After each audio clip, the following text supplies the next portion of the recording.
Right now, we're watching a super high-stakes international crisis play out in real time. It's between the United States and Iran, and it's one where a few social media posts are quickly snowballing into threats of military action and, believe it or not, global trade wars. And this is the spark. A direct, very public message from former President Donald Trump on Truth Social. And you got to understand this is way more than just a message of support. It's a call to action. It's a promise. And it's setting the stage for a massive confrontation.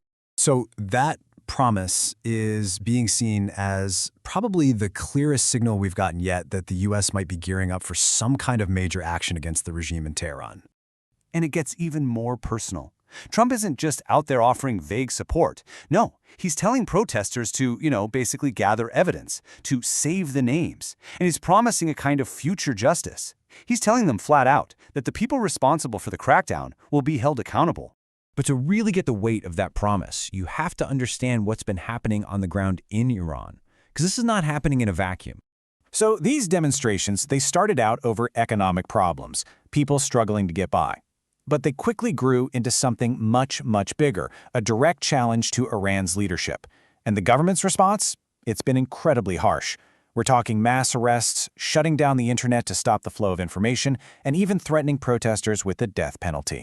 And the human cost is just, wow, it's staggering.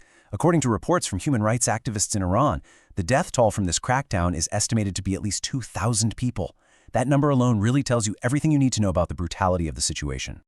Now, of course, the Iranian government has a completely different story. Their official line is that this isn't a domestic uprising at all. They claim it's a destabilization campaign cooked up by hostile foreign powers and terrorist groups. So you have these two totally opposing narratives clashing. So you've got these two conflicting realities, and Trump's promise that help is on its way. So what is Washington's actual plan? Well, it looks like it's a two-pronged approach, mixing both military threats and serious economic pressure. And when you look at the options being considered, it's pretty wild.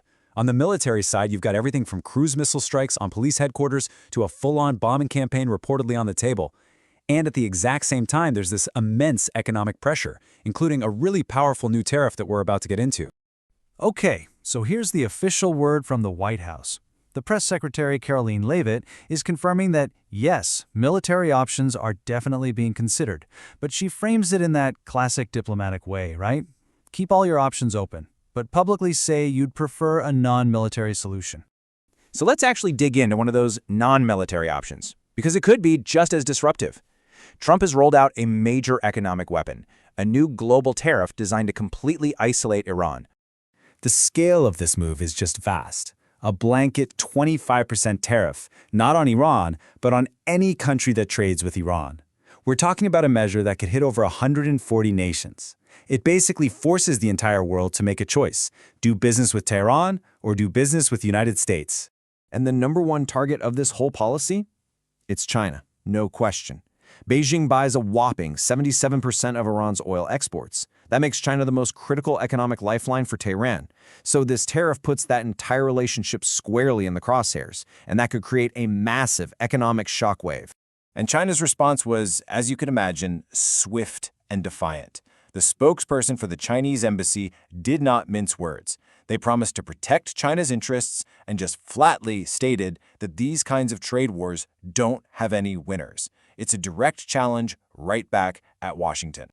But here's the thing. This isn't just about China. This policy also ropes in key regional powers and even major U.S. allies. Think Japan and South Korea, who all have big trade ties with Iran. So now they're all caught in the middle of this escalating economic fight, and they've got a really tough choice to make. So all of this, the protests, the crackdown, the military threats, the global tariffs, it's all set the stage for a really precarious international endgame. And it involves multiple world powers with deeply competing interests. The diplomatic picture here is just really complex. You've got the United States pushing hard for change.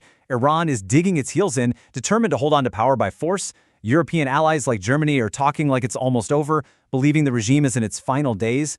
The UK is condemning the killings and adding its own sanctions. And then, on the other side, you've got Russia siding squarely with Iran and echoing that claim that external forces are to blame.